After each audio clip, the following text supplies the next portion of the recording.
विश्व के अधिकतम अखबार और न्यूज चैनल जनता की कुंडली में राहु और केतु की तरह काम करते हैं। विश्व के अधिकतम अखबार और न्यूज चैनल जनता के लिए जहर की तरह जानलेवा हैं। पूरी दुनिया को मोदी जी ने अपनी करतूत से ये संदेश दे डाला था 10 मार्च 2020 को लॉकडाउन ना लगाकर कि विश्व स्वास्थ्य संगठन, जिसे WHO कहा जाता है, उसका अध्यक्ष ट्रेडोस झूठ बोल रहा है। दरअसल पूरी दुनिया में जब लॉकडाउन लगाने की घोषणा ट्रेडोस द्वारा की गई थी, तब मध्य प्रदेश में कांग्रेस के 22 विधायकों को भाजपा में शामिल कर सरकार बनाने की तैयारियां चल रही थी। यदि कोरोना वायरस जानलेवा होता तो क्या वह भारत के मध्य प्रदेश में भाजपा की सरकार बनने तक फैलने से रुक जाता? फिर भी भारत सहित विश्व की जनता राहु केतु की तरह धोखा देने वाली अधिकतम अखबार और न्यूज चैनलों सहित मीडिया से झूठी खबरें देख सुनकर धोखा खाकर जान गंवाने सहित धन से भी लूटती नहीं। कोरोना वायरस से बचाने के लिए मास्क, सैनिटाइजर, प्राइवेट अस्पतालों, बहुत से जल्लाद डॉक्टरों के साथ अधिकतम मीडिया जनता के साथ नेताओं और अफसरों से मिलकर गद्दारी कर रही थी। कोरोना की वैक्सीन जानलेवा है। ये 10 साल में लगवाने वाले व्यक्ति को गंभीर रूप से बीमार करेगी। ये जानते हुए भी दलाली की रकम लेकर चुप रहे विश्व के अधिकतम अखबार और न्यूज चैनल सहित मीडिया। भारत में हजारों कत्लखानों में गायों को कटने की दलाली लेने वाले, 500 करोड़ की GST और 2200 करोड़ की हेराफेरी करने वाले गद्दार भारत की जनता को गुमराह कर रहे हैं। इस देश में बेशर्म और गद्दार लोग हमेशा फलते फूलते रहे हैं।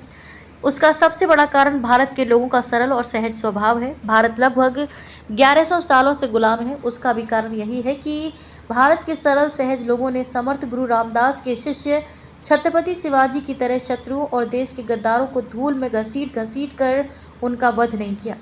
राम का युग हो या कृष्ण का, हर युग में इन गद्दारों और दोगले लोगों को सबक सिखाकर जनता में सत्य की जीत का संदेश जाना जरूरी है। नहीं तो अंग्रेजों की तरह देश के गद्दार सनातन और हिंदू विरोधी गतिविधियों को बढ़ावा देते ही रहेंगे, जो हमारी खामोशी के कारण कब हमारी और हमारी पीढ़ी की गुलामी का कारण बन जाता है, हमें पता ही नहीं चलता।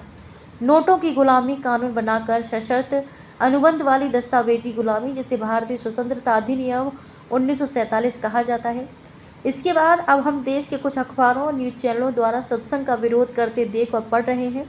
ये भी हमारी मूर्खता की पराकाष्ठा है और मानसिक गुलामी है कि हम बलात्कार के झूठे मामले में 12 साल जेल में बिताने वाले विश्व वंदनीय संत श्री आशाराम जी बापू की प्रतिबंधात्मक जमानत पर मौन है, जिसमें सार्वजनिक रूप से सत्संग करना अपराध है। जनता ये भी नहीं कह पा रही है कि यदि किसी भी संत पर झूठा बलात्कार का केस दर्ज कर वह संत उस मामले में आरोपी या अपराधी भी है तो उसे लड़कियों या महिलाओं से ना मिलने दिया जाए।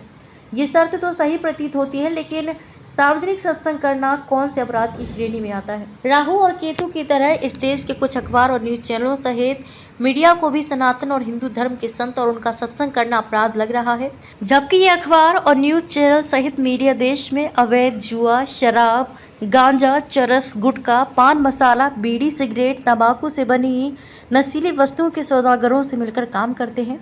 भारत के इन दलाल अखबारों और न्यूज चैनलों सहित मीडिया के कारण ही दुनिया में सबसे पहला स्थान रखने वाला भारत आज भी गुलाम है। विश्वगुरु भारत राम और कृष्ण, बुद्ध और कबीर के कारण है, लेकिन दलाल अखबारों और न्यूज चैनलों ने भारत के ज्ञान पर अपनी बकवास और झूठी खबरों से पर्दा डालकर लोगों को गुमराह करके भारत में ईसाई धर्म के धर्मांतरण को बढ़ावा दिया है। क्रांतिकारियों और संतों ने अपने जीवन का बलिदान भी दे दिया भारत की जनता के लिए, लेकिन ऐसे दलालों और गद्दारों के कारण ही 1857 से लेकर आज तक देश अंग्रेजों के चंगुल में फंसा हुआ है। इन राहु और केतु जैसे भेष बदलकर जनता के हितैषी दिखने वाले राक्षसों को सनातन और हिंदू धर्म के रक्षकों द्वारा भगवान विष्णु की तरह मोहिनी रूप धारण कर जब तक सबक नहीं सिखाया जाएगा, तब तक ये राक्षस अपनी जहर जैसी खबरों को अमृत बताकर जनता को परोसते रहेंगे और भारत सहित विश्व की कुंडली में राहु केतु की तरह बैठकर देश का सत्यानाश करते रहेंगे। खबर को शेयर फॉरवर्ड कर पूरे विश्व में पहुंचाकर विश्वगुरु भारत में सहयोगी बनकर बिना वर्दी के सैनिकों की तरह कर्तव्य निभाइए। देश और दुनिया की ताज़ा और विशेष खबरों के लिए देखते रहिए सैनिक गर्जना न्यूज चैनल। नमस्कार।